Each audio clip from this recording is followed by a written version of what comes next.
Everyone, आज हम करेंगे बेटा BCH-CT 137 का पार्ट बी। हमने दिसंबर 2025 वाले पेपर का पार्ट 1 ऑलरेडी मैंने अपलोड कर दिया है। सो आज सेकेंड पार्ट कंटिन्यू करते हैं।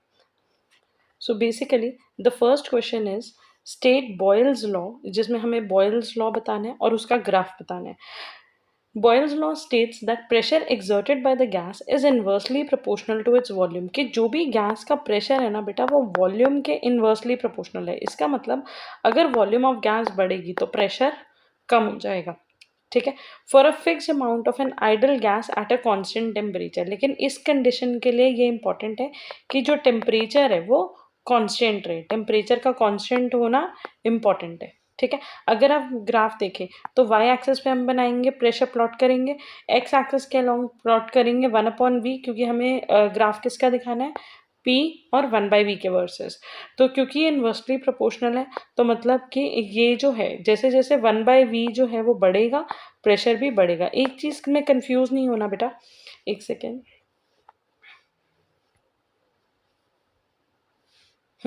एक चीज़ में आपको कंफ्यूज नहीं होना, अगर सपोज करो वॉल्यूम बढ़ रहा है तो प्रेशर कम हो रहे, लेकिन अगर 1/v तो इसका इन्वर्सली प्रोपोर्शनल है ना, अगर 1/v बढ़ रहा है तो प्रेशर भी बढ़ रहा है। तो 1/v और प्रेशर जो हो गए वो क्या हो गए, डायरेक्टली प्रोपोर्शनल। तो जैसे वॉल्यूम कम होगी मतलब 1/v की वैल्यू इंक्रीज होगी, प्रेशर भी इंक्रीज होगा। तो इसका जो ग्राफ होगा वो एक स्ट्रेट स्लैंटिंग लाइन होगी। PV कॉन्स्टेंट, P1V1 जो होता है वो P2 V2 के इक्वल होता है, ठीक है। So basically this graph is straight line linear passing through the origin. Next question की अगर बात करें, next question is a numerical. The density of gas was found to be 3.43 gram per litre at 300 kelvin and 1 atmosphere. Calculate the molecular mass. हमने निकालना है molecular mass. सबसे पहले given लिख लेते हैं। डेंसिटी क्या गिवन है हमें 3.43 ग्राम पर लीटर, टेम्परेचर दिया हुआ है 300 केल्विन, प्रेशर दिया हुआ है 1 एटमॉस्फेयर। तो उसके लिए अब क्योंकि न्यूमेरिकल है, न्यूमेरिकल बेटा आप तभी सॉल्व कर सकते हो जब आपको फॉर्मूला अच्छे से लर्न हो। तो यहाँ पे हमारे पास फॉर्मूला है mass is equal to density into rate constant, मतलब gas constant into temperature upon pressure. अगर हम बात करें, वैसे तो आप सीधा सीधा फॉर्मूला लर्न कर सकते हो, बट अगर हम बात करें कि ये फॉर्मूला आया कहाँ से, तो ये फॉर्मूला आया बेटा यहाँ से। ये वाला फॉर्मूला आई गेस आप सबको अच्छे से याद होगा क्योंकि ये बहुत कॉमन फॉर्मूला है कि PV is equal to NRT, ठीक है। तो ये फॉर्मूला हमने कहा कि हमने कहा PV जो होता है वो किसके इक्वल होता है, NRT के। डेंसिटी है मास अपॉन वॉल्यूम। तो अगर हमें निकालना है वॉल्यूम तो हम वॉल्यूम को इधर शिफ्ट करेंगे और इसको इधर ले आएंगे, तो वॉल्यूम क्या हो जाएगा, मास अपॉन डेंसिटी। तो इस फॉर्मूला में जहाँ पे हमारे पास था PV is equal to NRT, यहाँ पे हमने वॉल्यूम की जगह क्या लिख दिया, mass upon density is equal to NRT, ठीक है। और यहीं से अगर मुझे मास निकालना है तो डेंसिटी उधर जाके मल्टीप्लाई हो जाएगी, ठीक है। तो डेंसिटी का फॉर्मूला बेटा हो जाएगा, एक सेकेंड। तो अगर ये डेंसिटी जो है वो वहाँ चले जाएगी तो मास का फॉर्मूला हो जाएगा density into NRT upon pressure. अब यहाँ पे जो नंबर ऑफ मोल्स है वो हम 1 मोल लेके चल रहे हैं क्योंकि पर मोल है, तो इसीलिए मास का फॉर्मूला हो गया DRT अपॉन प्रेशर। तो बेसिकली हमने दो फॉर्मूलाज यूज़ करे हैं, एक PV is equal to NRT है जो हम करते हैं, और दूसरा density is equal to mass upon volume. यहाँ से वॉल्यूम निकाल के इसमें सब्स्टिट्यूट कर दिया and that is how we got our formula, जिसमें हमें मॉलिक्यूलर मास निकालना है, ठीक है जी। तो यहाँ पे मॉलिक्यूलर मास हमारे पास आया DRT अपॉन P। डेंसिटी की वैल्यू गिवन है, रेट कांस्टेंट हमें पता है, टेम्परेचर गिवन है, प्रेशर भी गिवन है। तो कैलकुलेट करोगे and you can get your answer. Next question है बच्चे, 2 moles of nitrogen gas and 3 moles of hydrogen gas are kept in a container. The total pressure is 10 atmosphere. Find the partial pressure of hydrogen and nitrogen. तो यहाँ पे बड़े simple सा है, हमें total pressure दिया हुआ है 10 एटमॉस्फेयर है, तो यहाँ पे नाइट्रोजन कितना है 2 मोल्स और हाइड्रोजन कितना है 3 मोल्स। तो पार्शियल फ्रैक्शन के लिए हम क्या करेंगे, अगर हम फ्रैक्शन ऑफ नाइट्रोजन गैस देखें तो फ्रैक्शन ऑफ नाइट्रोजन गैस कितना है बेटा, 2 मोल्स आउट ऑफ टोटल कितने हैं, 2 इसके हैं 3 इसके हैं, तो टोटल कितने मोल्स हुए 5। तो 2/5 हो गया फ्रैक्शन ऑफ गैस जो कि नाइट्रोजन प्रेजेंट है, और टोटल प्रेशर अगर 10 है तो उसे 10 से मल्टीप्लाई कर देंगे तो नाइट्रोजन का पार्शियल प्रेशर आ जाएगा, ठीक है। तो यहाँ पे टोटल नंबर ऑफ मोल्स कितने हो गए, 2 + 3 that is 5 moles. Mole fraction of nitrogen 2/5 जिसकी वैल्यू आई 0.5, और बाद में हम प्रेशर निकालने के लिए इसी को मल्टीप्लाई कर देंगे 10 से। अगर आप यहाँ पे देखो तो एक सेकेंड, हाँ जी, यहाँ पे आप चाहो तो आप इसको ऐसे भी कर सकते हो। हमने कहा कि एक किसी भी गैस का मोल फ्रैक्शन ले लो और उसको टोटल प्रेशर से मल्टीप्लाई कर दो। तो अगर आप डेसिमल नहीं करना चाहते आप ऐसे कर सकते हो, mole fraction of gas into pressure है। नाइट्रोजन का मोल फ्रैक्शन कितना है 2/5 और टोटल प्रेशर कितना है 10। आप कैलकुलेट करोगे कितना आ जाएगा 4 एटमॉस्फेयर। सिमिलरली अगर हम हाइड्रोजन के लिए करेंगे, हाइड्रोजन का मोल फ्रैक्शन कितना है 3/5, टोटल प्रेशर है बेटा 10, तो आंसर आ जाएगा 6 atmosphere. Next, what is the probable velocity, जिसको हम बोलते हैं VMP। Explain the graph of Maxwell Boltzmann distribution. Maximum most probable velocity का क्या मतलब है, वो क्या होती है, और फिर हमें ग्राफ बताना है। Most probable velocity is defined as the specific speed possessed by the highest number of gas molecule in a sample at a given temperature. अब बेटा जो गैस के पार्टिकल्स होते हैं वो कंटिन्यूसली मूविंग होते हैं, ठीक है। अगर मैं नंबर ऑफ पार्टिकल और स्पीड को प्लॉट करूँ, ठीक है, यहाँ पे हमने ले ली स्पीड और यहाँ पे हमने ले लिया नंबर ऑफ पार्टिकल, कि कितने पार्टिकल की कितनी स्पीड है, तो जो मैक्सिमम स्पीड अचीव करी जा रही है उसको हम क्या बोलेंगे, मोस्ट प्रोबेबल स्पीड। नहीं सॉरी, मैक्सिमम स्पीड नहीं, the speed possessed by the maximum number of particle. सबसे ज़्यादा पार्टिकल्स कौन सी स्पीड को पोजेस कर रही है, मैक्सिमम पार्टिकल्स की क्या स्पीड है, that is the most probable speed. तो अगर हमें इसका ग्राफ बनाना हो तो हम ऐसे देखेंगे, यहाँ पे आएगी स्पीड, यहाँ पे आएंगे नंबर ऑफ पार्टिकल। जब हम ऐसे प्लॉट करेंगे तो मैक्सिमम स्पीड कितने पार्टिकल्स की होगी, ठीक है, वो हो जाएगा हमारा मोस्ट प्रोबेबल स्पीड। इसका जो फॉर्मूला होता है वो होता है, तो अगर हम बात करते हैं इसके फॉर्मूला की बेटा, तो इसका फॉर्मूला एज मेंशन्ड हियर, इसका फॉर्मूला क्या है, स्क्वायर रूट में 2RT/m, तो या फिर हम बोल सकते हैं 2KT/m, जहाँ पे डिनोशन जो भी लेटर होता है, जब हम कोई फॉर्मूला बताते हैं तो उसका डिनोशन बताना इंपॉर्टेंट होता है। R refers to the universal gas constant, जिसकी वैल्यू है 8.314 joule per mole per into kelvin. Absolute temperature है T, मोलर मास है M, K है हमारा बोल्ट्जमैन कांस्टेंट, जिसकी वैल्यू आपको याद रखनी है 1.38 इंटू 10⁻⁻23, और M जो है, स्मॉल m जो है, वो रिप्रेजेंट कर रहा है मास ऑफ सिंगल मॉलिक्यूल, ठीक है। अब आते हैं क्वेश्चन के सेकंड पार्ट पे। क्वेश्चन का सेकंड पार्ट है Maxwell Boltzmann distribution. Maxwell Boltzmann distribution में क्या होता है, हम स्पीड को और नंबर ऑफ मॉलिक्यूल्स को, नंबर ऑफ पार्टिकल्स को प्लॉट करते हैं। This curve plot the fraction of molecule versus molecular velocity. The peak represent the most probable speed. ये वाली जो स्पीड है ये मोस्ट प्रोबेबल स्पीड है, क्योंकि मैक्सिमम पार्टिकल ने यही स्पीड अटेन करी है, ठीक है। तो ये हमें क्या दिखा रही है, मोस्ट प्रोबेबल स्पीड। तो ये मोस्ट प्रोबेबल स्पीड है। फिर अगर हम और शिफ्ट हो जाएंगे, उससे कम में देखेंगे तो वो क्या हो जाएगा, एवरेज स्पीड। और अगर हम राइट वे शिफ्ट हो जाएंगे तो वो आ जाएगा स्क्वायर रूट मीन स्पीड, ठीक है। तो नेक्स्ट, हाँ जी, the total area under the curve represent the total number of particles in the sample. तो यहाँ पे ये जो टोटल एरिया है ये बता रहा है कि टोटल पार्टिकल्स कितने प्रेजेंट है। As the temperature increases, the peak shifts to the right. अगर टेम्परेचर बढ़ेगा, नॉर्मली पीक ऐसे, लेकिन अगर टेम्परेचर बढ़ेगा तो ये पीक शिफ्ट होकर थोड़ा सा राइट साइड पे चली जाएगी, और कन्वर्स अगर टेम्परेचर कम होगा तो पीक शिफ्ट होकर थोड़ा सा लेफ्ट साइड पे चले जाएगी, ठीक है। एक सेकेंड, हाँ जी। So as the temperature increases, the peak shift toward the right, the peak height decreases and the curve becomes broader. जैसे जैसे ये राइट साइड पे शिफ्ट होगी वैसे वैसे क्या होगा, उसका जो साइज है, जो हाइट है, वो डिक्रीज हो जाएगी। The peak height decreases and the curve becomes broader. तो ये कर्व था, अगर ये राइट साइड पे शिफ्ट हुई है तो थोड़ा सा ब्रॉड हो जाएगी और इसकी जो हाइट है वो कम हो जाएगी। इसका मतलब अब नंबर ऑफ मॉलिक्यूल्स जो हैं, जो मैक्सिमम ये वाली स्पीड अटेन कर रहे हैं, वो कंपैरेटिवली कम हो गए, ठीक है। Indicating wide range of speed, और ये हमें क्या बता रहा है कि अब जो स्पीड है उसकी जो रेंज है वो ज़्यादा है, ठीक है। उसके बाद एज द टेम्परेचर डिक्रीजेस, अगर टेम्परेचर डिक्रीज होगा तो कर्व बिकम्स नैरोअर। कर्व जो है वो और नैरो हो जाएगा। तो पहले ऐसे था, अगर वाइड हुआ तो और ब्रॉड हो गया, और नैरो हुआ तो थोड़ा सा पतला हो गया। नैरो हो जाएगा प्लस वो किस साइड शिफ्ट हो जाएगा, लेफ्टवर्ड शिफ्ट हो जाएगा, ठीक है। तो ये है Boltzmann distribution curve. Next question है बेटा, why are the bubbles of gas spherical in nature? Gas bubbles जो होते हैं वो स्फेरिकल क्यों होते हैं, राउंड क्यों होते हैं? जो भी ड्रॉप, जैसे अब जो ड्रॉप होती है, अगर वाटर ड्रॉप हो तो वाटर ड्रॉप की शेप ऐसे होती है, वो एग्जैक्ट स्फेरिकल नहीं होती, ठीक है, थोड़ा सा टेपर करती है। गैस मॉलिक्यूल स्फेरिकल होते हैं। ये इन सबका जो पर्पस है, जो रीज़न है वो यही है, सरफेस एरिया को मिनिमाइज करना ताकि सरफेस टेंशन मिनिमम हो, ठीक है। Bubbles are spherical in order to minimize the surface area while maximizing the air और गैस इनसाइड इट, ताकि इसके अंदर जो है वो मैक्सिमम एयर और गैस आ सके। इन स्फेरिकल शेप मिनिमाइज होता है एरिया, जिसकी वजह से सरफेस टेंशन भी जो है वो मिनिमम हो जाती है। तो सरफेस टेंशन को रिड्यूस करने के लिए they attain a spherical shape. Next है बेटा, what is the effect of temperature on surface tension? Temperature का इफेक्ट क्या होता है सरफेस टेंशन पे? Surface tension decreases with increase in temperature. जैसे जैसे टेम्परेचर बढ़ता है, kinetic energy of the molecule बढ़ती है, क्योंकि हीट एनर्जी जो है वो इवेंचुअली किस में चेंज हो रही है, काइनेटिक में।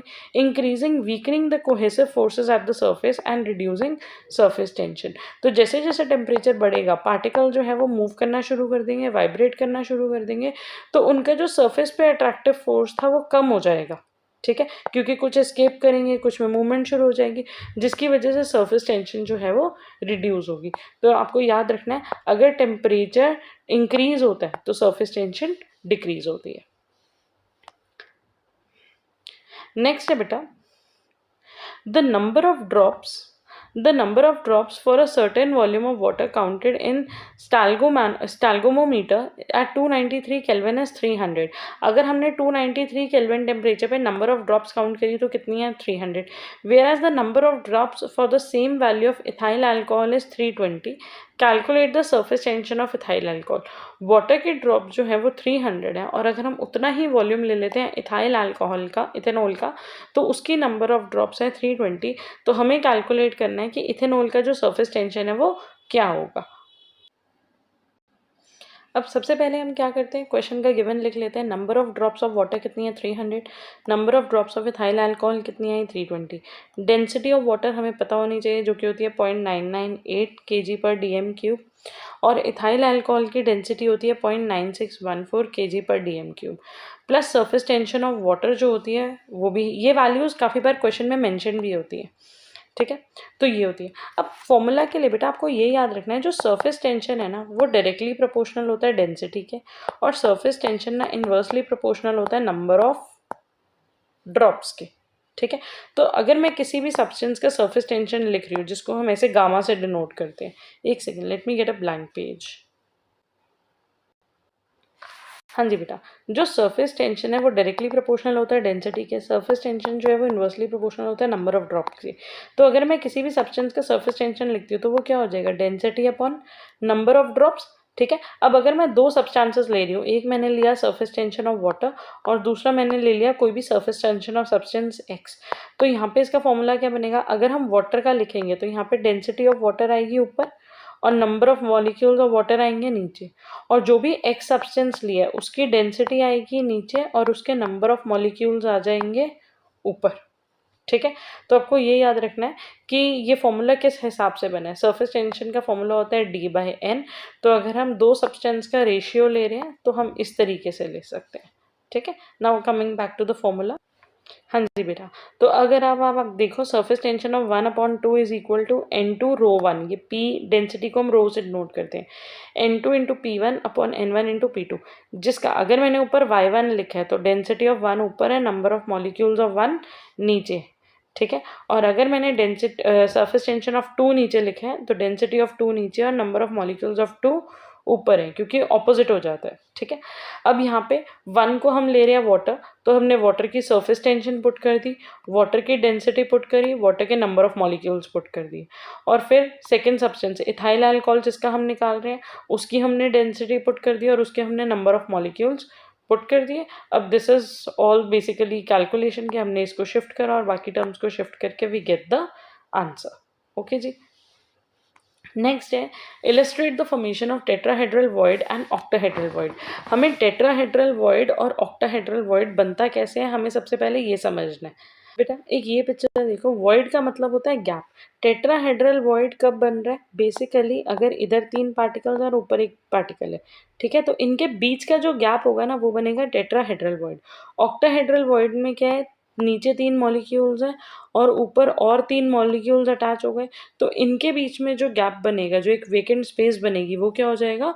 Octahedral void. Now, the tetrahedral void is formed when 4 spheres, जब 4 spheres are arranged at the corners of a regular tetrahedron. tetrahedron ये शेप होती है जो ये वाली थी, ठीक है। तो अगर हमने 4 स्फेयर्स को अरेंज रख दिया, 3 इस कॉर्नर में और एक ऊपर की तरफ आ गया, एक रेगुलर टेट्राहेड्रन की फॉर्म में, the 3 sphere are placed in one plane, forms a triangle, the 4th sphere placed at the centre of the 3rd sphere. जो 4th स्फेयर है वो हमने कहाँ रखा? ऊपर रखा, और सेंटर ऑफ तीनों स्फेयर्स के बीच में, ठीक है, इधर अबव और below. The space between them is tetrahedral void। अब अगर हम बात करें octahedral void की, octahedral void is formed by 6 spheres surrounding a central point. 3 spheres are placed in one plane and 3 more placed in adjacent planes such that they fit into the depressions of the first plane। ये sentence important है बेटा समझाना आपको, क्योंकि अगर suppose करो ये 3 ऐसे रखे हुए हैं पहले, ठीक है, अब अगर बाद में हमने दूसरे लिए तो हम उनको इनके ऊपर एज इट इज नहीं रख सकते, ठीक है। हमें क्या करना पड़ेगा? उन तीनों को ऐसे रखना पड़ेगा कि इसके डिप्रेशन के बीच में जा रहे हो वो, ठीक है, जहाँ इनके बीच में खाली स्पेस बन रहा है, डिप्रेशन बन रहा है, वो वहाँ पे फिट हो रहे हो। तो ये चीज़ का हमें ध्यान रखना है। सो बेसिकली एक बार इसको दोबारा रीड कर लेते हैं। These are formed by 6 spheres surrounding a central point. 3 spheres are placed in one plane, the 3 more are placed in adjacent plane such that they fit into the depression of the first plane. The space formed at the center is octahedral void. Okay जी। Next question, calculate the formula unit of NaCl present in 1 unit of NaCl। NaCl का अगर हमें formula unit निकालना हो, NaCl जो होता है वो क्रिस्टलाइज होता है फेस सेंटर्ड क्यूब स्ट्रक्चर में, मतलब कि FCC स्ट्रक्चर में, और हर सब यूनिट के अंदर 4 सोडियम आयन होंगे और 4 क्लोराइड आयन होंगे। तो इसका मतलब इसके पास 4 NaCl मॉलिक्यूल्स जो है वो प्रेजेंट है। तो अगर आपको फॉर्मूला यूनिट निकालने हैं, उसके लिए आपको इनके स्ट्रक्चर्स जो है वो पता होने चाहिए, ठीक है। Next question, silver has a FCC lattice. Silver के पास FCC लैटिस होता है, एक second, silver has a FCC lattice face cubic centre. The edge length of its unit length is इतना सेंटीमीटर, डेंसिटी हमें दी हुई है इतना। What is the molar mass of silver? तो अब यहाँ पे अगेन डेंसिटी का फॉर्मूला आ गया ZM Avogadro constant into A³। तो अगर मुझे मोलर मास निकालना है तो ये तो शिफ्ट हो जाएगा, ठीक है, rho into Na into A³ upon Z। Rho हमें क्या दी हुई है? इसकी डेंसिटी होती है बेटा rho, which is 10.12। Avogadro constant Na जो होता है इसकी वैल्यू आपको याद रखनी होती है 6.022 इंटू 10⁻3। उसके बाद नेक्स्ट A³, जो एज होता है, जो साइड होती है क्यूब की, उसको हम A से रिप्रेजेंट करते हैं। सिंस यहाँ पे हमें वॉल्यूम चाहिए होता है, तो वॉल्यूम के लिए क्या आ जाएगा? A³, तो मतलब 4.077 इंटू 10⁻³ का होल क्यूब, ठीक है, अपॉन Z। तो Z हमारे पास यहाँ पे क्या है? 4, तो हमने उसको लिख दिया 4, क्योंकि FCC के लिए कितने कॉर्नर्स हो जाते हैं? 4 हो जाते हैं, तो यहाँ पे हमने लिखा 4। तो यहाँ पे FCC स्ट्रक्चर के लिए number of atoms per cell कितने होते हैं? 4। अभी हमने NaCl में भी निकाला था ना बेटा, उसका नंबर ऑफ यूनिट्स जो हमने निकाले थे। अब इसको आप कैलकुलेट करोगे and you have to give your answer. इन सारे न्यूमेरिकल्स के लिए इंपॉर्टेंट इतना है कि फॉर्मूलाज आपको याद होने चाहिए। अगर आपको फॉर्मूलाज याद हैं तो ही आप अच्छे से कर पाओगे, ठीक। एक सेकेंड, नेक्स्ट क्वेश्चन है बेटा, give 2 differences between Schottky effect and Frenkel effect. अगर हम बात करें स्कॉचकी इफेक्ट की, it arises when equal number of cations and anions are missing from the lattice. अगर सेम नंबर ऑफ पॉजिटिव और negative ion lattice से escape कर जाए, मिस कर जाए, तो उसको हम बोलेंगे Schottky effect. This type of effect is shown by compounds that have the same cationic and anionic size. Density of crystal जो होती है वो ओवरऑल डिक्रीज हो जाएगी। It is observed in ionic solids having high coordination number, जैसे कि NaCl, CaCl, KCl। Frenkel defect में क्या होगा? It arises when some of the cations occupy interstitial sites leaving the lattice vacant. जो कुछ cations है वो क्या करेंगे? इंटरस्टिशियल स्पेसेस में, बीच बीच की जो खाली स्पेसेस है ना, वहाँ जाके बैठ जाएंगे और लैटिस से एस्केप कर लेंगे। It is shown in compounds having large difference between size of cation and anion. जहाँ पे कैटायन और एनायन का साइज जो होता है वो सेम नहीं होता, वहाँ पे हमें ऐसा दिखता है। Density of crystal does not changes, density नहीं चेंज हो रही बेटा, क्योंकि कोई भी आयन एस्केप तो नहीं हुआ, मिस तो नहीं करा वहाँ से। It is observed in ionic solids having low coordination number, जैसे कि zinc sulphide, sodium chloride, sodium bromide, मतलब कि जहाँ कैटायन और एनायन के साइज में बहुत ज़्यादा डिफरेंस होता है। नेक्स्ट क्वेश्चन है बेटा, state the law of constituency of interfacial angles. तो इंटरफेशियल एंगल्स का जो लॉ ऑफ कॉन्स्टेंटी है वो क्या बोलता है? It states that the shape and size of a crystal में vary with the conditions under which crystallization occur. जो क्रिस्टल की शेप है या साइज है वो उसमें चेंज आ सकता है डिपेंडिंग, वो जो क्रिस्टलाइजेशन है, जो क्रिस्टल की फॉर्मेशन है वो कौन से टेम्परेचर, कौन से प्रेशर, किन कंडीशंस में हुई है। लेकिन जो एंगल बिटवीन द फेसेस होता है वो हमेशा कांस्टेंट रहता है। जैसे अगर हमने यहाँ पे शेप बनाई तो ये शेप हमें चेंज दिख रही है, कहीं पे नैरो है, कहीं पे वाइड है, कहीं पे बड़ा है, कहीं पे छोटा है, लेकिन ये जो एंगल होगा ना, ये एंगल की वैल्यू हर शेप के अंदर सेम ही रहेगी। In other words, the angle between the corresponding crystal faces remain the same for a given substance no matter how the faces develop. फर्क नहीं पड़ता कि कैसे वो क्रिस्टल डेवलप हुआ है, लेकिन उसके अंदर के जो एंगल्स है वो हमेशा सेम रहेंगे। ठीक है, तो बेसिकली इसलिए हमने इसको बोला law of constituency in interfacial angles. जो इंटरफेशियल एंगल्स है, जो एडजेसेंट फेसेस के बीच में जो एंगल्स हैं वो हमेशा कांस्टेंट रहने वाले हैं for a given crystal. What are pseudo first order reactions? Pseudo first order reaction क्या होता है बेटा? Pseudo first order reactions are the chemical reactions that are actually of higher order, that is bimolecular, but follow first order kinetics under specific condition. वैसे तो वो bimolecule है, लेकिन वो फिर भी first order kinetics को ही follow कर रही है। और ऐसा क्यों हो रहा है? ऐसा तब होता है, this happens when one reactant is present in excess या large amount that it concentration remain unchange throughout. Normally हम क्या बोलते हैं, ए प्लस बी मिलके अगर सी और डी बना रहे तो यहाँ पे ए और बी की कॉन्सेंट्रेशन धीरे धीरे कम हो जाएगी। लेकिन अगर मान लो ए की कॉन्सेंट्रेशन इतनी ज़्यादा है, एनॉर्मसली लार्ज अमाउंट में है, कि इसकी जो थोड़ी बहुत कॉन्सेंट्रेशन कम हो भी रही है वो निग्लेजिबल है, वो हमारे लिए मैटर नहीं करती, तो इस रिएक्शन, ये रिएक्शन हमारे लिए क्या बन जाएगा? Pseudo first order reaction. Although यहाँ पे दो मॉलिक्यूल्स हैं, दोनों की कॉन्सेंट्रेशन डिप्लीट हो रही है, तभी सी और डी फॉर्म हो रही है, लेकिन फिर भी मान लो इनमें से जो एक सब्सटेंस है, एक जो कंपाउंड है या मॉलिक्यूल है, वो इतना ज़्यादा अमाउंट में प्रेजेंट है कि उसकी वैल्यू अगर थोड़ी थोड़ी कम भी होगी तो उससे हमें फ़र्क नहीं पड़ रहा, तो उसकी concentration remains unchange throughout. Example इसका है acid catalyse hydrolysis of ethyl acetate. ये एग्जाम्पल बहुत इंपॉर्टेंट है बेटा। तो अगर हम इथाइल एसीटेट को हाइड्रोलाइज करते हैं, ब्रेक करते हैं, मतलब उसमें वाटर ऐड करते हैं in the presence of acid, तो अगर हमने इथाइल एसीटेट को ब्रेक करा तो हमें क्या मिलेगा? यहाँ पे इथेनॉल और इथेनोइक एसिड मिलेगा। तो वाटर जो है वो इतना ज़्यादा एक्सेस में होता है कि so its concentration practically remain unchange. तो यहाँ पे जो कॉन्सेंट्रेशन होगी वो हमारे लिए किसकी मैटर कर रही है? सिर्फ इथाइल एसीटेट की। ठीक है, इथाइल एसीटेट की कॉन्सेंट्रेशन से ही हम इन दोनों की कॉन्सेंट्रेशन को रिलेट कर सकते हैं। वाटर जो है वो इतना एक्सेस में है कि वाटर थोड़ा बहुत अगर यूज़ भी हो रहा है इस रिएक्शन में तो उससे हमें ज़्यादा फर्क नहीं पड़ रहा है, इसलिए ये रिएक्शन क्या हो जाएगा? Pseudo first order reaction. Next है बेटा, मॉलिक्यूलैरिटी ऑफ रिएक्शन रियरली एक्सीड्स 3। मॉलिक्यूलैरिटी जो होती है वो मैक्सिमम 3 तक होती है, उससे ज़्यादा नहीं होती। उसका रीज़न क्या है? उसके लिए पहले समझो मॉलिक्यूलैरिटी है क्या। Molecularity represent the number of reacting molecule that must collide simultaneously to form product. कितने मॉलिक्यूल्स आपस में टकरा रहे हैं ताकि वो प्रोडक्ट बन जाए। अब यहाँ पे जब टकराना होता है, जब कोलाइड करना होता है, तो ये भी ज़रूरी है कि वो कोलिजन जो है वो इफेक्टिव कोलिजन होनी चाहिए। अगर वो कोलिजन इफेक्टिव हुई तभी प्रोडक्ट बनेगा। सो मॉलिक्यूलैरिटी रेयरली एक्सीड्स 3। एक सेकेंड, हाँ जी, molecularity rarely exceeds 3 because the probability of 3 or more independent particles intersecting at the same time, same place and orientation with enough energy is very low। क्योंकि बहुत कम chances हैं कि 3 molecule आपस में एक same time पे, same जगह पे, सेम तरीके, सही ओरिएंटेशन और सही एनर्जी के साथ कोलाइड करेंगे। इसके जो चांसेस होते हैं वो बहुत कम हो जाते हैं। सो बेसिकली यहाँ पे 2 फैक्टर्स हैं जिसकी वजह से मॉलिक्यूलैरिटी 3 से ज़्यादा नहीं होती। पहला फैक्टर है लो प्रोबेबिलिटी ऑफ साइमल्टेनियस कोलिजन, और दूसरा ओरिएंटेशन ऑफ एनर्जी कंस्ट्रेंट्स। उनकी ओरिएंटेशन जिस टाइम पे वो कोलाइड कर रहे हैं, उनकी ओरिएंटेशन, उनकी जो पोजीशन है वो करेक्ट होनी चाहिए, उनकी जो एनर्जी है वो करेक्ट होनी चाहिए। अगर ये दोनों कंडीशंस होंगी तभी जो मॉलिक्यूलैरिटी है वो 3 से ज़्यादा एक्सीड करेगी, अदरवाइज नहीं करेगी। नेक्स्ट क्वेश्चन है बेटा, derive the expression for integrated rate law for zero order.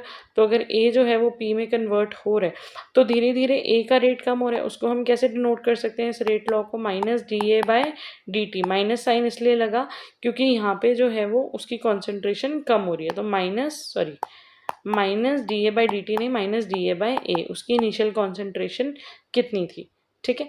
उसके बाद तो यहाँ पे ये किसके इक्वल आ जाता है, के के। अगर अब हम इसको इज इक्वल टू के, फिर अगर हम इसको ट्रांसपोज करेंगे तो हमारे पास क्या आ जाएगा, D A is equal to minus K by D T. दोनों साइड्स को इंटीग्रेट करेंगे, तो इंटीग्रेट अगर हमने इस साइड को भी एक सेकंड, हाँ जी, अगर हमने इस साइड और इस साइड को इंटीग्रेट करा from zero to time T, तो डी ए का इंटीग्रेशन होगा बेटा ए, तो ये डेफिनाइट इंटीग्रेशन शायद आपको आती होगी। तो फाइनल में से इनिशियल को माइनस करेंगे और टाइम का इंटीग्रेशन हो जाएगा टी, ये भी टी माइनस जीरो होगा तो इवेंचुअली टी ही बचेगा, ठीक है। तो यहाँ से हमारे पास ये एक्सप्रेशन आ गया। यूनिट जो होता है वो होता है मोल पर DM Q. Following plots for the first order reaction, तो आपको ग्राफ जो है वो अच्छे से, ग्राफ और जो डिराइव करने हैं ना रेट लॉ, चाहे वो जीरो ऑर्डर का हो फर्स्ट ऑर्डर का हो, वो बेटा अच्छे से करना। सो ये ग्राफ्स आपको अच्छे से याद करने हैं कि लॉग ऑफ रेट कांस्टेंट और टाइम को करते हैं तो ग्राफ इस तरीके से होता है क्योंकि स्लोप जो होती है वो नेगेटिव होती है, ठीक है। और अगर हम initial concentration upon later on की कॉन्सेंट्रेशन को अगर प्लॉट करेंगे विद टाइम, तो जो ग्राफ वो होगा वो इंक्रीज होगा और स्लोप की वैल्यू क्या हो जाएगी, K.203। तो केमिकल काइनेटिक्स वाला जो चैप्टर है उसमें से ग्राफ और डेरिवेशन ज़रूर करो बेटा। उसके अलावा न्यूमेरिकल्स करने के लिए एक ही ट्रिक है कि फॉर्मूलाज, हर चैप्टर को खोलो और फॉर्मूला का टेबल बना लो, ठीक है। Thank you so much. I think आपको ये वीडियो हेल्प करेगी, I hope so. And at the end I can only say one thing, all the best for your exam and keep studying well. Thank you so much.